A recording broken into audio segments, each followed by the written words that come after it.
So my next serial killer on my list is no other than Belle Gunness. I was so excited to do her. She was born November 11, so basically she's a Scorpio, and you know Scorpios are passive aggressive. At least 14 victims, but what she's known as is to have the killer farm in India now. Right? It is said that she died in April 1908. That mean her age at that time would have been 48 because she was born in 1855. Unverified, but let's get on with it. Right? So murderer Belle Gunness, she killed up to 15 men. But guess what for? For their insurance. Something that's happening now in today's society, as we all know. So this is one of the women who laid the groundwork. So let's get into it. The woman who became known as the Lady Bluebeard immigrated to America from Norway in 1881, settling in Chicago, where she married a fellow Norwegian immigrant. The couple had 4 children, 2 of whom died young. They ran a candy store, but by 1900 the store had mysteriously burned down, and Gunness' husband was dead. Only the husband.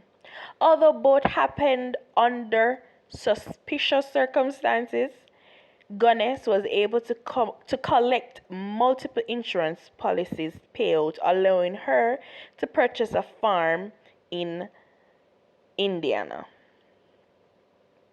Okay.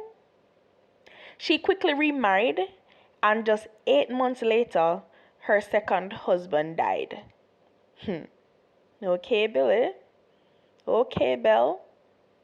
Gunness claimed that he'd received a fatal burn from scalding water and been hit on the head by a heavy meat grinder. While an inquest was held, no proof of foul play could be produced, leading to another hefty insurance payout. She then began placing newspaper advertisements in search of a third husband, but them bravey, with the requirement that potential suitors had to visit her Indiana farm. They must visit her Indiana farm. This is her killing murder farm.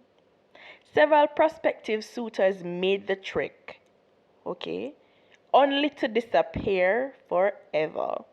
Just one made it out alive, after reportedly walking up to see a sinister-looking Gunness standing over him.